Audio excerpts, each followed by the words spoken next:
about the whole goddamn fucking shit, man. You can kiss my ass in the county square, cause I fucking out. I think I'm here for this. I don't fucking need it, I didn't want it. I didn't get on the goddamn 8th grade for this kind of shit. All I want to do is fucking cook. I just want to learn to fucking cook, man. Never get out of fucking boat. Hi, Tiger. Bye, Tiger. Goodbye. Never get out of the boat. Absolutely goddamn right. Unless you were going all the way. In the immortal words of the late great Benny Hill. Good evening, viewers. Good evening, all. Welcome to another episode of What's New with Stu, a movie review. I'm your host, Dave Stewart. And in this episode, we're going to talk about Francis Ford Coppola's 1979 anti-war film classic, Apocalypse Now. Work out, please. Get down, Robert. I can't get no satisfaction. I can't get no.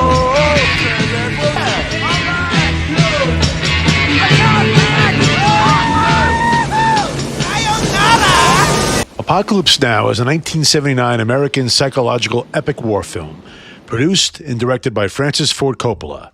It is loosely inspired by the 1899 novella Heart of Darkness by Joseph Conrad. The film follows a river journey from South Vietnam into Cambodia, undertaken by Captain Willard, who's on a secret mission to assassinate Colonel Kurtz, a renegade special forces officer who is accused of murder and presumed insane. The ensemble cast also features Robert Duvall, Frederick Forrest, Albert Hall, Sam Bottoms, Lawrence Fishburne, Dennis Hopper, and Harrison Ford. And before I start talking about Apocalypse Now, I just want to say, make sure you watch to the end of this podcast because I'm going to make a list of my top 4 war films of all time. I was going to make a top 10 list a while ago. Haven't had really a lot of time to do it. I did review Full Metal Jacket a few months ago. That's definitely in my top 10 list. But stay to the end, and I'm going to announce what my top 4 war films are of all time. Now, the first thing I'm going to say before I get into talking about Apocalypse Now is you have to remember the times. This is 1976 when the film was shot in the Philippines. It wasn't released till 79. It took a while in post-production. But while he was working on us in 76, it's only a year after the fall of Saigon. There weren't really a lot of anti-war films, especially with Vietnam in the 70s. It was a subject matter that the film industry wasn't really ready to talk about with all the controversy. Now, in 1978, this kind of changed. Michael Cimino released The Deer Hunter, which won the Oscar for Best Picture that year, and a movie called Coming Home with Jane Fonda and Jon Voight was a very powerful film. But both movies really took on what happens to the men that fight in the war after they come home. How does it affect their lives, their relationship with their wives and their girlfriends, and each other? Now, The Deer Hunter has very few scenes in Vietnam. Of course, the famous Russian roulette scene, which is harrowing and just an insane scene to watch. It is so tense. It's really hard to watch, and it's actually kind of an allegory for the war itself. It's a great scene, powerful as hell, but it's really maybe 20 minutes of the whole film. You know, The Deer Hunter is about these guys preparing to go to war, a bunch of friends near the outskirts of Pittsburgh, Pennsylvania, and what happens to them after they get back. A great cast: Robert De Niro, Meryl Streep, John Savage, Christopher Walken won the Oscar for Best Supporting Actor. But in 1979, to me, this all changed. Are you an assassin?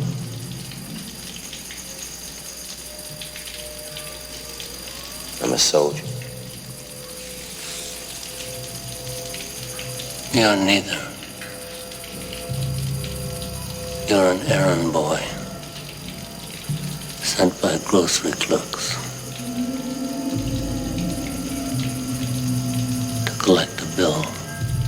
And at the Cannes Films Festival, it won the Palme d'Or Award, which is basically considered the highest award you can get at that festival. And it made a lot of money. It was a huge hit.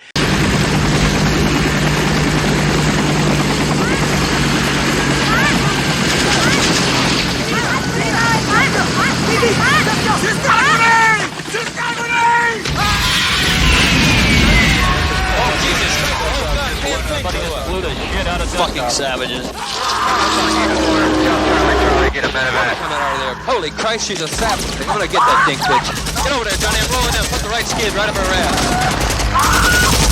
So to me, Apocalypse Now was the first major film to deal with Vietnam in Vietnam. And that's the way I look at it. Francis Ford Coppola said at the Cannes Film Festival, he said, this isn't a movie. This isn't even a movie about Vietnam. This is Vietnam. He felt his movie was Vietnam. Maybe a pretentious statement to make, but I kind of happen to agree with him, and that's why I'm doing a review on the film. Apocalypse Now, to me, is a psychedelic, psychological insight into the state of the men that are going through what they have to go through to fight a war. I think the film works so well is because it has a lot of realism in the movie, but it also has surrealism in the movie, okay? They walk hand in hand with each other. And I think Coppola did a really great job with this because the film, there's times that feel like another Vietnam movie or another anti-war film, and there's other times that just take you to a place that you've never really been before, especially whether it's in your mind or your heart. I just feel, especially being the first movie to really tackle a lot of the scenes and what happened in Vietnam. But again, he did it in a very psychological way, this very psychedelic way. Francis Truffaut, the famous director, once said that he felt it would be very hard to make a great anti-war film because the nature of war is so exhilarating that it's really hard to make a great anti-war film. But of course, that has been proven wrong, Truffaut's theory, because though maybe in the early days of the John Wayne times and, especially at the World War II, a lot of the films that, especially like the Green Berets and, even The Longest Day, that was the just war, right? That was the right war. So it made sense that any war about World War II was supposed to be exhilarating, and as terrible as war is, you had a feeling of patriotism and you had a feeling of, well, this is the thing to do. But Vietnam changed all that. More than 58,000 American soldiers died in that war. And I don't know if it was millions, but it had to be hundreds of thousands. Vietnamese died as well. It was just a disaster. We were helping South Vietnam, and we just felt this is what we had to do to keep communism at bay. But it was a huge mistake. So I think Apocalypse Now really showed the craziness, the insanity of war in a very effective way. How come all you guys sit on your helmet? You don't get our balls blown off.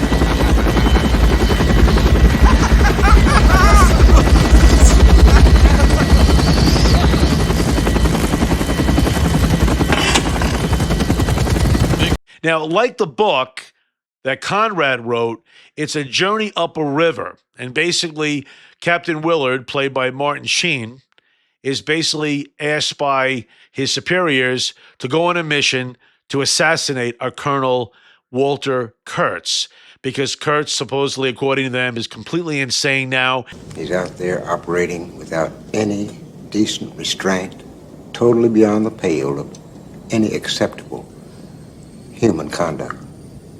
Pick up Colonel Kurtz's path at New Mung Ba. Follow it, learn what you can along the way. When you find the Colonel, infiltrate his team by whatever means available, and terminate the Colonel's command. Terminate the Colonel. Terminate with extreme prejudice. He's basically gone rogue on his own. He has his own army of some are soldiers, some are the natives that are out there in Cambodia, and they basically listen to whatever he says. No matter how crazy the order or the command is, they follow it to the end. And as they're going upriver, you sense that we're getting further and further away from civilization as we head into the heart of Cambodia, which is where Kurtz is. I thought one of the best things about Apocalypse Now was that Coppola had narration help tell the story, because the Martin Sheen character of Willard does not say very much. He's very quiet. First, I thought they handed me the wrong dossier. I couldn't believe they wanted this man dead. Third generation West Point, top of his class, Korea, airborne, about 1,000 decorations, etc., etc. I'd heard his voice on the tape, and it really put the hook in me. This narration helps build the suspense because this way, going in, if we didn't have the narration and Sheen doesn't say anything to the other characters, one, he doesn't say much, and two, no one's supposed to know about the mission. We wouldn't really know what's going through his head. So that was a great move right there. Now, the river patrol boat, as they go upriver with the 4 or 5 men that are on the boat, have a couple of stops along the way, and they run into other characters. And of course, one of the most famous characters in the movie they run into is Lieutenant Colonel Kilgore, played by the late, great Robert Duvall, in an Oscar-nominated performance that really should have won him the Oscar for Best Supporting Actor. I love the smell of napalm in the morning. You know, one time we had a hail bomb for 12 hours. When it was all over, I walked up. We didn't find one of them, not one stinking dink body. Smell! You know that gasoline smell? The whole hill. Smells like victory. AFI has that line as one of their top 100 lines in the history of movies. And Kilgore recognizes one of Captain Willard's men is a famous surfer, the character of Lance, played by Sam Bottoms. He loves surfing. And whenever he can, he tries to surf in Vietnam. They have surfboards and so forth. I'll bet you can't wait to get out there. What? See how they break both ways? One guy can break right, one left simultaneous. What do you think of that? Bill, I think we gotta wait for the tide to come up. Hey, Lance, come here. Look. The tide doesn't come in for 6 hours. You want to wait here for 6 hours? And to scare the hell out of the enemy, basically, he plays Wagner's Ride of the Valkyries, one of the most famous classical pieces of all time, blasting it through his speakers and the helicopters.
I'm not going to say that scene is quite up there with the Omaha beach landing in Saving Private Ryan, okay? But it is very close. And if you had to rate the greatest scenes in a war film of all time, that has to rate. But what I love about this scene is that Kilgore doesn't have to do this. He chooses to do this. He chooses to have what I would say is an insane moment in the film where, because he wants to surf with his men, he is going to blast this music, have the helicopters fly in, try to kill everyone there as he possibly can to make it safe. And then when that doesn't work, he orders a strike to have napalm basically burn everyone, and just so he can have safe waters to go on a surfboard. The scene to me is really a microcosm of the war itself. That's the way I look at it. So, unlike a lot of scenes in war films where they have to take the hill, or even the opening to Saving Private Ryan, this does not have to happen. And that's why it's one of the scenes that represent this movie as being so great, because it's the insanity of war. And while you're watching it, it's exhilarating, but at the same time, you're thinking, this is crazy what they're doing. But you can't keep your eyes off the screen. And there's another very powerful scene in the film. It's a very simple scene, but again, like the Ride of the Valkyries scene, kind of a microcosm of the war itself. And that's when the river patrol boat that Willard's on comes across this boat, and it looks like it's just civilians on a boat, but the chief wants to check it out. Willard says no. Now, he's already told the chief in one scene what his mission is, so the chief knows what's going on at this point. But he says, no, that's our job. We got to check out this boat. And it really ends up being kind of his own version of the My Lai incident, which happened in true story in Vietnam, where a lot of innocent people were killed by our military because, well, there is no reason to explain why. Again, it's just because the craziness of war leads men that are usually good into doing bad deeds. Nothing in here. What's in the boxes? Look in the tin can. Nothing. That rusty can. Just fucking rice and that's all. There ain't nothing on The it. yellow can. Check the yellow can. She was sitting on it. What's in it?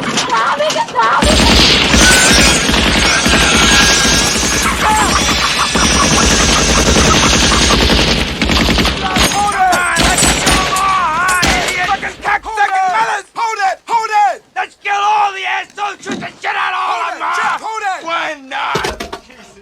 Right. All right? See what she's running for? It's a fucking puppy! It's a fucking puppy. Give me that dog. Give me that dog! No, you're not gonna get it! Give it to me! No, give me the fucking dog, you asshole! Fuck you! Fucking mango, too! That scene really gets me every time I watch it. I mean, it's only a few people on the boat. It's nothing like the real My Lai incident that happened in Vietnam. But it's just another scene that, you know, really gets you watching this and the reaction of the actors and two innocent people dying. She's hurt. She's bleeding. Bring her on board. We're taking her to an Arvin. Look at it. What are you talking about? We're taking her to And some then, of friendly course, stuff. when Martin She's Sheen wounded. walks She's not over dead. and, you know, kills what basically, I guess he looks like she's like, looks at her like a wounded animal that's got to be put out of her misery.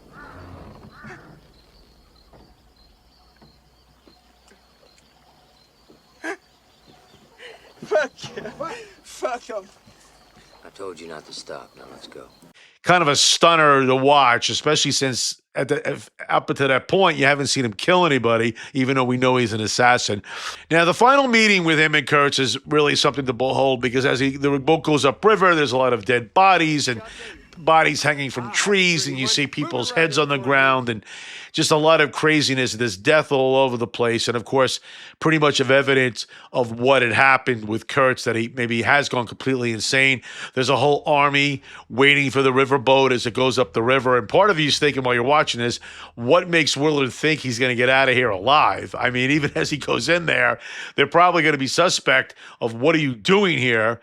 And one of the interesting moments of the film is that, though it's been very serious up until then, and there's been a few moments of some laughter, you know, the Kilgore character makes you laugh a little, but out of nowhere, Dennis Hopper shows up as a photojournalist who's been allowed to stay with Kurtz and documents what's going on.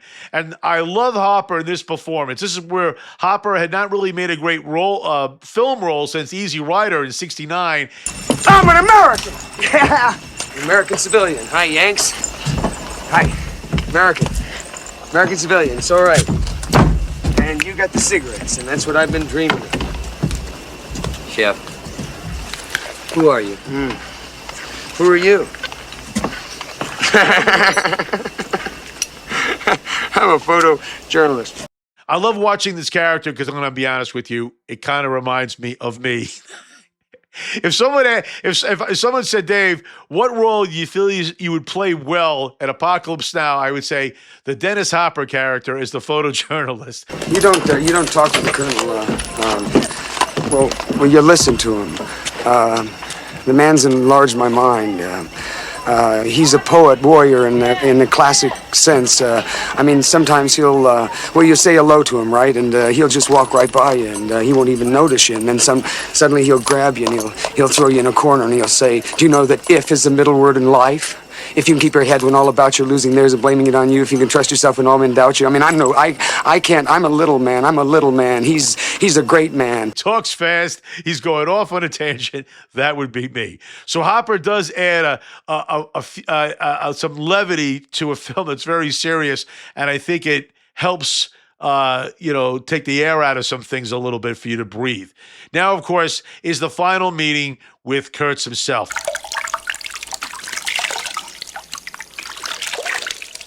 They say why. Willard. Why they want to terminate my command. They told me that you had gone totally insane. Brando, who was notoriously a problem. The Godfather, he refuses his award for Best Actor. He wants more money for part 2. He doesn't show up. Coppola's got to end the movie without showing him in that famous flashback scene, which actually works without him. I guess Coppola forgave him for what happened in part 2, but he asked him to make Apocalypse Now. And he's supposed to show up. He gained a little weight, but he promised Coppola he would lose some weight. He wanted $1 million a week for 3 weeks worth of work. Coppola agrees.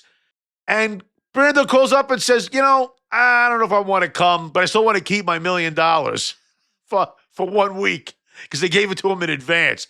Well, Brando does show up on the set, but he's overweight. Brando was a little shy and embarrassed about the weight. He didn't really want to be shown heavy.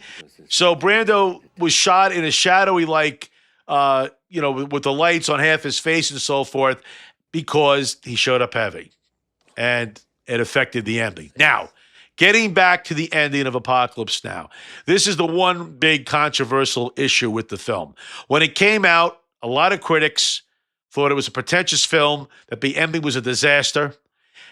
A lot of critics loved the ending. And some critics, maybe they didn't like the ending, but the original version was 2.5 hours, and they would think the first 2 hours of the film was superb, but the half hour was kind of lacking. Now, there's a lot of great moments in the half hour. When I saw the film in the movie theater, I was only 14. I love the film, but I have to admit, for a 14-year-old, a lot of what Brando was saying was heavy and deep. If you watch the documentary, which again I'm going to talk to a little later, because they didn't have a scripted ending and Brando showed up, he wasn't prepared. Coppola literally had to talk off camera, would say things to Brando, and Brando just got inspiration and would kind of wing it. And what you see in the film, a lot of it is just kind of just really just going with the flow. To those who do not know what horror means. Horror. Horror has a face. And you must make a friend of horror. Horror and moral terror are your friends. If they are not, then they are enemies to be feared. They are truly enemies. That's what they had to deal with. But there are a lot of great moments where, Brando is questioning why Willard is there, because he realizes he's there to kill him. But at the same time, he's like, you have a right to kill me. You have that right, but you don't have a right to judge me. That's kind of what Kurtz's defense was, that how dare you judge me when all we're doing is killing, and like the Miley incidents, a lot of innocent people are dying. One of the great lines in the film when he talks about inoculations is really very interesting, where he seems to admire the Viet Cong and the North Vietnamese for what they need to do to win the war. And at that moment, he realizes the war is not winnable and they're not going to win. If I had 10 divisions of those men, then our troubles here would be over very quickly. You have to have men who are moral and at the same time who are able to utilize their primordial instincts to kill without feeling, without passion, without judgment. I really appreciate the dialogue better now as I watch it, as I'm older. But again, for some people, especially younger people today, it might be tough to stay with. Again, because all the great action you'd seen going into that scene has slowed down a little bit. Now it's a lot of introspective, a lot of talk, a lot of psychoanalysis, so to speak, almost like Kurtz is kind of talking to his psychiatrist, or maybe he's a psychiatrist while Willard listens to him. As we go through this, we're wondering what's going to happen. Is he going to kill Kurtz? Is Kurtz going to kill him? And of course, ultimately what happens is Kurtz realizes he lets Willard go to walk about because, as Willard says, he knew more about what I was going to do than I was. Willard decides that he is going to kill him. And I think Kurtz knows this. He suspects this in his own way. He welcomes it. He's in so much pain. He wants the pain to end. And Willard is helping him with this. If the generals back in the Trang could see what I saw, would they still want me to kill him? More than ever, probably. And what would his people back home want if they ever learned just how far from them he'd really gone? He broke from them, and then he broke from himself. I'd never seen a man so broken up and ripped apart. And in a great scene where basically I don't want to call it a cow, but an animal is sacrificed, and that was really recorded. Coppola got that on film, where a lot of the natives there, where they were shooting in the Philippines, do this as a ritual, and he intercut this with the murder of Kurtz by Willard, and in a very effective back and forth edit. And of course, the final scene where Willard is about to leave, they all bow to him as he's now the leader and a new god to them. But Willard has an opportunity. Will he be this new god? But he doesn't want it. He decides to take Lance, who's the only one left alive on the boat, to go with him back on the boat. He's going to leave these people. They let him go. And on the boat, he gets a call in from the radio, and he basically turns the radio off. And at that moment, you realize that he's not going to be a god for these people, but when he turns off the radio, you realize he's not going to return to the military either. He's done, at least as an assassin anyway. We don't see what happens with his career at the end. And Willard does make a comment earlier in the film that this would be the last mission he would ever take on. We know that going in to the movie in the first 15 minutes of it. If you like what you see, don't forget to hit that like and subscribe button, and don't forget to hit that bell icon so you're guaranteed not to miss any future updates of any podcast I have coming out. Now, I mentioned earlier I'm going to rate the top 4 war movies of all time, and I'm doing 4 because I feel these 4 are interchangeable. If you wanted number 4 at number 1, I wouldn't have a problem with it. If you wanted number 2 at number 1 and number 3, etc. And number 4 is Platoon. You lie! You VC! I can't down, VC! I can't down, VC! I can't down! Burn! Stay out of this, Elias. This ain't your show. You ain't a firing squad, you piece of shit! Come on! Oliver Stone's incredible Vietnam movie that came out in 1986. It won the Oscar for Best Picture. It won Stone Best Director. And it's told from the infantryman's point of view. It was the first Vietnam movie to do that, where it's about a man in the opening shot, Charlie Sheen, who is obviously largely based on Stone's own experiences when he fought in the war in Vietnam. And basically, it's about these 2 sergeants that are tearing him in different directions. You know, there's an argument to be said by why this war is just and right. There's another argument why the war isn't. And basically, they're kind of tearing at his soul, as Sheen would say in the film. It's one of the more realistic Vietnam War movies. You could say the most realistic. It really doesn't go for surrealism in this film. It's playing it very straight. You walk out of there saying to yourself, I don't want to fight in a war, especially a war like this. Powerful film, Platoon. Go watch it. It's number 4 on my list of the greatest war films of all time. Number 3 is Full Metal Jacket. So you're a killer? Sir, yes, sir! Let me see your war face. Sir! You got a war face? Ah! That's a war face. Now let me see your war face. Ah! Bullshit. You didn't convince me. Let me see your real war face. Ah! You don't scare me. Work on it. Now, I did a review on Full Metal Jacket a few months ago, and of course, Full Metal Jacket has the first half of the film, which deals with boot camp, and then the second half, as some of these men that you saw in the first movie go off to fight in Vietnam. It's a different movie from Platoon, and one of the things about the film is that it really is about turning men into killers. The first half is about a crazy Sergeant Arlie Ermey, who is very funny in the role, but about turning these men into killers so they can effectively go and kill, because the whole idea is, these guys have to be trained right. You are there to fight to win for your country. What are the repercussions of what happens to these men once they are turned into killers and they see a different way of looking at the world? It's an unbelievable movie, one of Kubrick's best. And again, watch my podcast if you want to see a whole full review on the film. And I have it number 3 on my list. Number 2 is Saving Private Ryan. Ryan, I don't know anything about Ryan. I don't care. Man means nothing to me. It's just a name. But if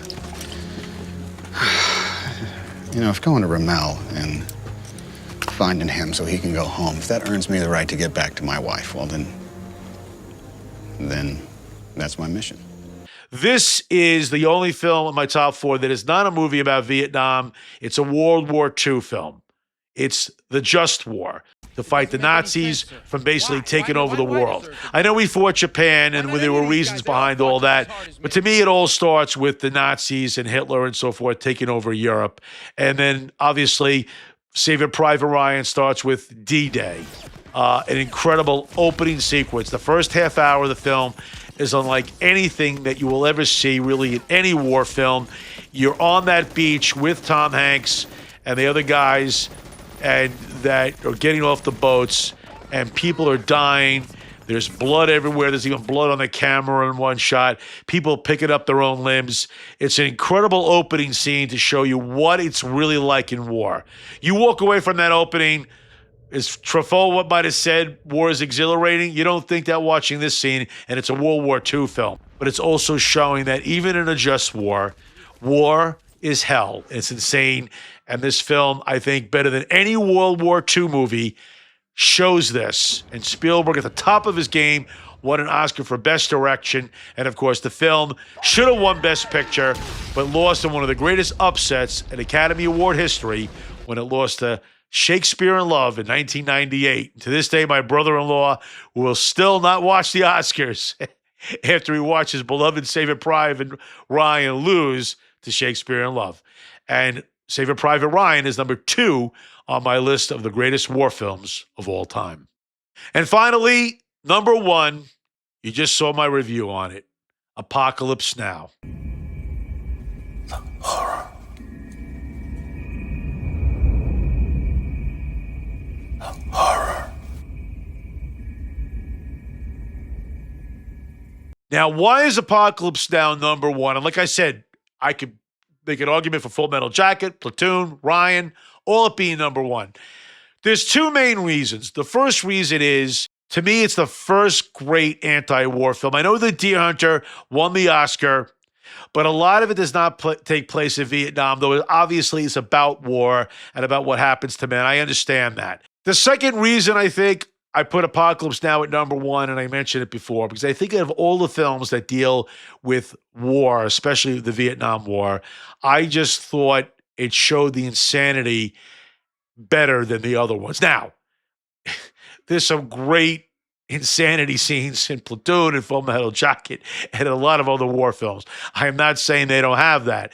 Again, only one can be at number 1. I just thought, again, the surrealistic nature of Apocalypse Now mixed with the realistic aspects, I just thought blended very well. Yes, the ending is a little weak compared to at least the other films, but in some way, maybe that's okay, because there is no proper ending to this film, especially as Coppola said, it is Vietnam. It's not even a movie. It is Vietnam. To be honest with you, Apocalypse Now isn't even the most entertaining of the films I have on this top 4 list. It's entertaining, but I would actually argue that Platoon and Full Metal Jacket are more entertaining. I don't know. That's just the way I feel about it. I feel it just showed the insanity of war better than any war film ever made. And it just did it very effectively. Coppola had so much go wrong in this film. He had a typhoon that came in that disrupted things for months. They had to rebuild sets and stuff like that because of the damage. He had to worry about Brando not showing up, and then when he does, he shows up out of weight. Coppola's financing the film. He's running out of money. He could go broke, but he had to finish the money. He couldn't turn to anyone and say, give me the money. Martin Sheen had a heart attack while making this film, and they had to wait for him to come back and had to shoot around him, and they didn't even know, could Martin Sheen even go back to work? The documentary Hearts of Darkness might be the best documentary about the making of a movie ever made. Critics even would say Hearts of Darkness is better than Apocalypse Now. I'm not going to go that far and say that. That's kind of, to me, a ridiculous statement. It's a great documentary, very interesting about the whole idea of what it takes to make a movie, especially a movie like this, and what Coppola had to go through. But it's not better than Apocalypse Now. I want to make that clear. But you will get a profound appreciation for what Coppola had to go through, and it does have a lot of great scenes, including scenes of Brando and the other actors in the movie. Very, very well done documentary. So, Apocalypse Now, the greatest war film of all time, according to me. And I don't know if Francis Truffaut watched Apocalypse Now when it came out in 1979, but if he did, he might have to finally admit, even to himself, that maybe it is possible to make a great anti-war film after all. And in the immortal words of the late, great Benny Hill, good night, viewers. Good night, all. We'll see you next time, and we'll see you at the movies.